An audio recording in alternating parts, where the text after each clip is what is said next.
Wow, I can't believe it's already October. Halloween is right around the corner. Yeah, I totally forgot. What are you gonna dress up as? You know, I've never tried one of those inflatable dinosaurs before. Maybe I'll buy one of those as a costume. But it's a little early to be thinking about Halloween. Do you know what holiday today is? What's today? Today is National Diversity Day. It's a day that highlights different cultures and how unique they are. Well, as Arcadia has so many distinctive customs and multiple cultures, this is the perfect day to celebrate. So true. Now on to the show. I'm Kiley. And I'm Afiq, and welcome to show 4. The Asian Fall Fest is hosting their first annual event to highlight Asian communities with foods and entertainment. It's a celebration of Asian heritage with countless pop-up stands and attractions to rally and showcase Asian culture and our backgrounds. Our very own dance orchestras will also be performing during the event, so go ahead and show them some love and support. It starts on October 8th and 9th at the Santa Anita Park during 11 a.m. to 6 p.m. Admission is free to all. With diversity in mind, I'm curious to see all the wonderful events there, so you can definitely catch me at the fest as well. The annual Rose Parade is one of the most famous New Year's events in the nation. The Pasadena Tournament of Roses hosts the parade and selects 7 members from the royal court. Let's find out if any Arcadia students are Rose royalty this year. Let's go to Nicole with this year's finalists.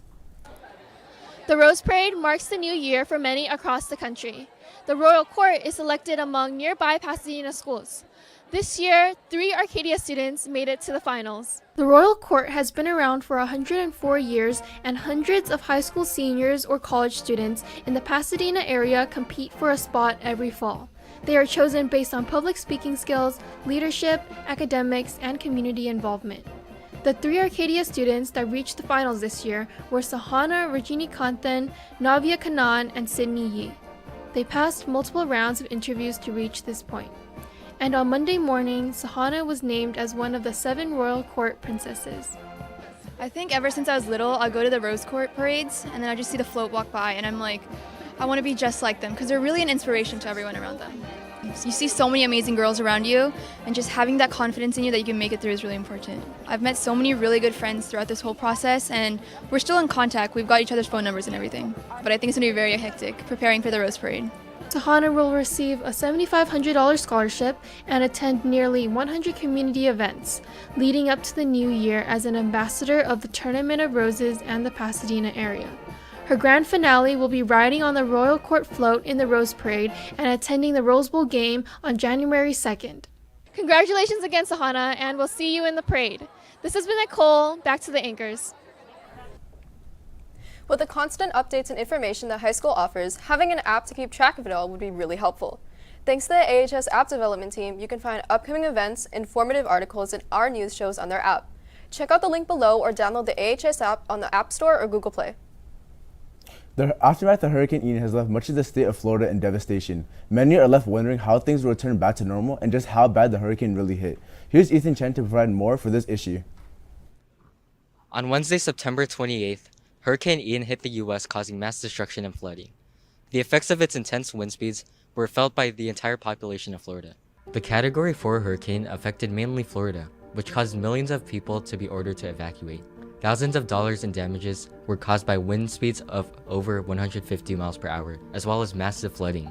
Many people still suffer from power outages, which is currently a high priority for the state. You increase global temperatures. You're also increasing the temperature of the oceans and of the atmosphere, the air around us. So what that's going to allow is for these hurricanes to absorb more moisture from the oceans. You have better evaporation, and you also have air that's allowed to absorb more and more humidity, and that's going to create larger hurricanes. So having like a good evac plan, so where you're going to go in case of a hurricane, also having a stash of water, of food. But the most important thing is for cities to prepare, so build like better infrastructure for buildings and homes. Currently, there are over 100 confirmed deaths, with many people missing. However, there are ways to help.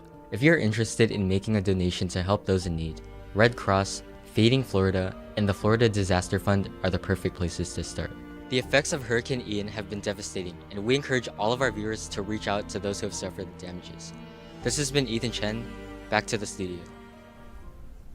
Makeup senior portraits are now available for booking. This year's photo will be used in the yearbook and available for purchase by your family.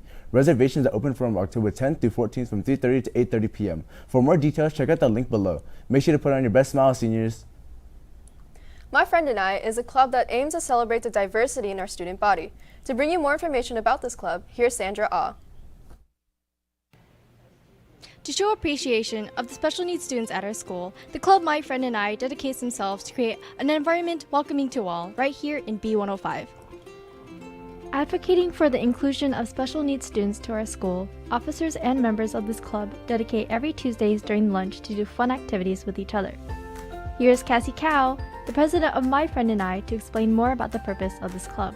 Our club is the only club on campus that is dedicated to helping the special needs kids on campus, and we basically just do a bunch of fun activities and games with the kids, a bunch of crafts, and basically just get to know them as individuals who are very unique and special.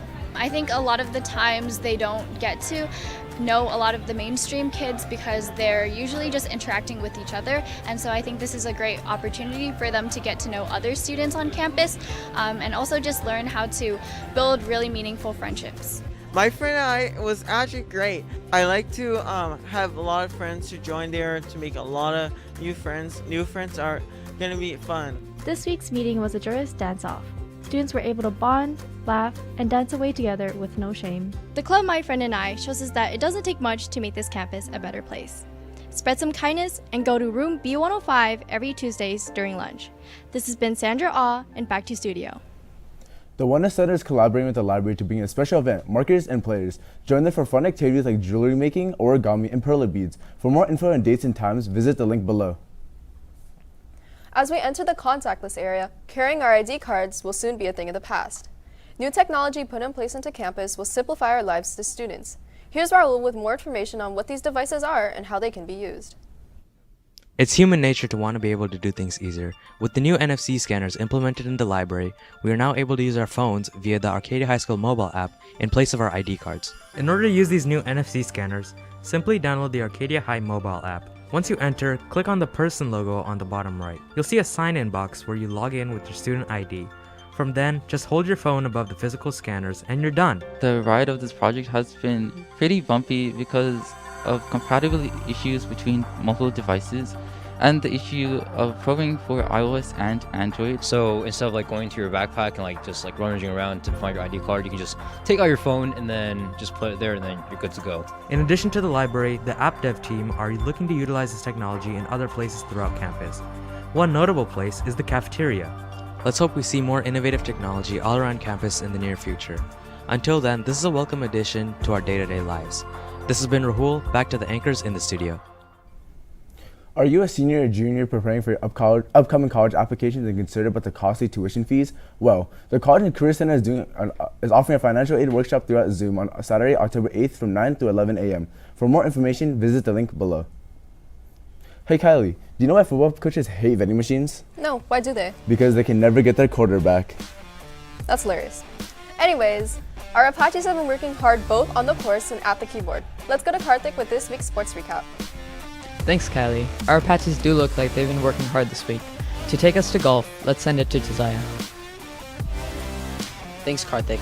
Our girls' golf team is continuing to do amazing and show the CIS Southern section that they're not a team to overlook. Recently, our girls did outstanding at the California Country Club against a strong field. They finished in third place behind Notre Dame High School and Walnut High School, which are both previous CIF champions. Erica Lee shot even par, Chloe Spitzer shot 1 over, and freshmen Katie Wang and Margaret Lin both had an outstanding rounds, shooting 76 and 77. Our girls are having an amazing season. Let's be proud of the hard work and long hours that they've been putting in. Back to you guys in the studio.